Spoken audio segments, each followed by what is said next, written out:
காக்கும் கரை விநாயகருக்கு சரணம், பூண்டி மகானுக்கு அரோகரா. 63 நாயன்மார்கள். இதில் நாம் இன்று காண இருப்பது நரசிங்க முனையரைய நாயனாருடைய புராணம். திருநீற்று நெறி மூலம் சிவபதம் அடைந்த சிவநெறியாளரை பற்றிய வரலாறு. திருமுனைப்பாடி என்னும் நாட்டில் அவதரித்த குறுநில மன்னர். முனையரையர் வம்சத்தில் உதித்த சிவனடி செம்மல். பகைவரிடமிருந்து நாட்டை பாதுகாத்தது மட்டுமல்லாமல் சிவநெறியையும் வளர்த்த அருட்நெறியாளர்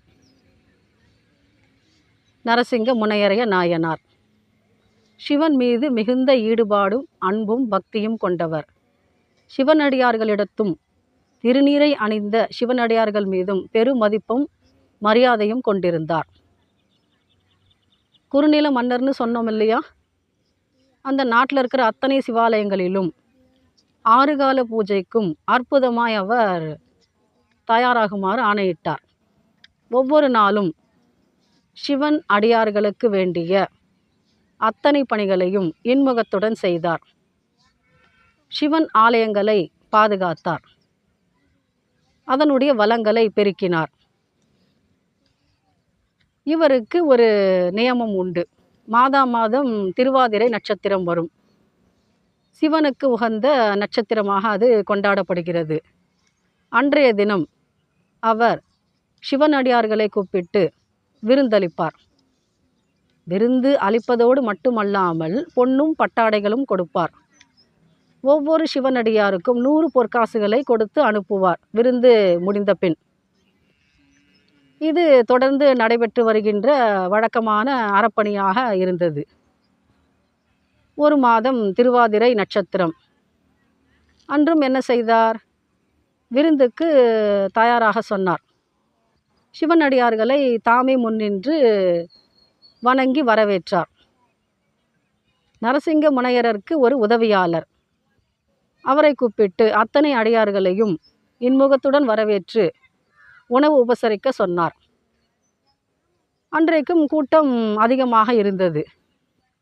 அப்பொழுது கூட்டத்தில் ஒரு சிறிய சலசலப்பு உண்டாயிற்று. என்னவென்று பார்த்து வர நரசிங்க முனையரையர் உதவியாளரை அனுப்பினார். அவர் சென்று விசாரித்தார், என்ன நடந்து கொண்டிருக்கிறது என்று. அந்த சிவனடியார் கூட்டத்திலே ஒருவர் காம நோயினால் பாதிக்கப்பட்டு அந்த உடலில் தெரியுமாறு ஒரு தோற்றம் அவருக்கு. அதை பார்த்தவுடன் அத்தனை சிவனடியார்களும் முகம் சுளிக்க ஆரம்பித்தனர். இவரா சிவனடியார்? ஒழுக்கமில்லாமல் இருக்கிறாரே, இவர் இங்கே வந்தார் நம்முடன் உணவருந்த? அது மற்ற சிவனடியார்களுக்கு பிடிக்கவில்லை. அதனால் ஒரு சிறிய சலசலப்பு உண்டாயிற்று. அத்தனை பேரும் ஒதுங்கி நின்றனர். அவரை கண்டு முகம் சுளித்தனர். ஏன்னா காம நோயினால் பாதிக்கப்பட்டு அந்த நோயின் தீவிரம் உடம்பில் நன்றாக தெரிகிறது. அத்தகைய மேனி கொண்டோரை எப்படி நாம் சிவனடியார் என்று அழைக்க முடியும்? இது மற்ற சிவனடியார்களுடைய கருத்தாக இருந்தது. பார்த்தா நரசிங்க முனையரையர் தாம் ஒரு மன்னர் என்றும் அவர் நினைக்கவில்லை. அவருடைய நெற்றியை பார்த்தார், முழு நீர் அணிந்திருந்தார். அது போதுமல்லவா சிவனடியார்களுக்கான ஒரு அற்புதமான ஒரு தோற்றம் அல்லவா? இவரே நேரே வணங்கி, அவரை இருகரம் கூப்பி வணங்கி ஆற தழுவிக்கொண்டு விருந்து உண்டு செல்லுமாறு மிகவும் பணிவாக வேண்டினார். மற்றவர்கள் வியந்து நின்றனர், மற்ற சிவனடியார்கள். ஏன்னா ஒரு ராஜா இறங்கி வந்து இந்த காம நோயின் அறிகுறி தென்படுற பக்தரை கூப்பிட்டு உணவருந்த சொல்கிறார் என்றால் அத்தனை பேருக்கும் ஆச்சரியம். விருந்து முடிந்தது. அத்தனை பேருக்கும் பொன்னும் பட்டாடைகளும் கொடுத்தார். மற்ற சிவனடியார்களுக்கு 100 பொற்காசுகள் கொடுப்பார் அல்லவா? இவருக்கு இரட்டிப்பு பணக்காசுகளை கொடுத்தார். 200 பொற்காசுகளை கொடுத்து அன்புடன் விடைபெற்று செல்லுமாறு வேண்டினார். என்ன தெரிஞ்சுக்கிறோம்? முழுநீர் அணிந்த முனிவர்க்கும் அடியேன்னு சுந்தரமூர்த்தி நாயனார் பாடுறார் இல்லையா? அதை நிரூபித்து காண்பிச்சிருக்காரே இவர். மெய்யடியார் தானே இவர். மன்னராக இருந்தாலும் சிவனடியாராக செயல்பட்டாரே. இன்னொரு அற்புதம் கேளுங்க. நம்ம திருநாவலூர் கோன்னு சொல்லுவோம் இல்லையா சுந்தரமூர்த்தி நாயனாரை? அவருடைய வளர்ப்பு தந்தை நரசிங்க முனையரையர். இவர் திருநாவலூருக்கு ஒரு நாள் சென்றார். திருமுனைப்பாடி நாட்டில் அமைந்துள்ள சிறிய ஊர் அது திருநாவலூர். அது சுந்தரமூர்த்தி நாயனாருடைய அவதார திருத்தலம். அவர் அப்பொழுது சிறு பிள்ளை. இவர் நகர்வலம் வந்து கொண்டிருக்கிறார் நரசிங்க முனையரையர். அந்த வீதியிலே தேரை உருட்டி கொண்டு சிறு பிள்ளையாக அவர் விளையாடி கொண்டிருக்கிறார். பார்த்தார் நரசிங்க முனையரையர். அவருடைய தோற்றப்பொலிவு இவரை ஈர்த்தது. சிறு பிள்ளையாக இருந்தாலும் சிவநெறியை சார்ந்தவராக இவருக்கு தோன்றினார். சுந்தரமூர்த்தி நாயனாருடைய பெற்றோர்கள் சடையனாரும் இசைஞானியாரும். அவர்களிடம் நரசிங்க முனையருக்கு நட்பு உண்டு. என்ன செய்தார் நரசிங்க முனையரையர்? நேரே சடையனாரிடம் சென்று உங்களுடைய பிள்ளையை எனக்கு தத்து கொடுங்கள் என்று வேண்டினார். அவரும் சிவன் மீது ஈடுபாடும் அன்பும் கொண்டவர். ஒத்துக்கொண்டார். அவரை அரண்மனையில் சிறப்பாக வளர்த்தார் நரசிங்க முனையரையர் சுந்தரமூர்த்தி நாயனாரை.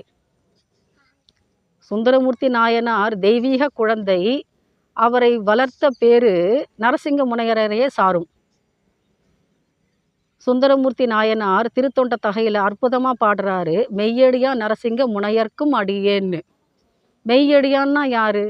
முழுநீர் பூசிய அந்த அடியவருக்காக இவர் இணங்கி வரவேற்றார் அல்லவா? காமநோயின் அறிகுறி தெரிந்தும் அதையும் ஏற்றுக்கொண்டார் அல்லவா? என்ன பக்குவம் இவருக்கு!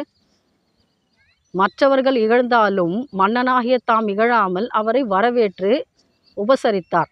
அதனால் சிவபதம் பெற்றார். இதுவே நரசிங்க முனையரையரின் வரலாறு. நாம் என்ன தெரிந்து கொள்ளலாம்?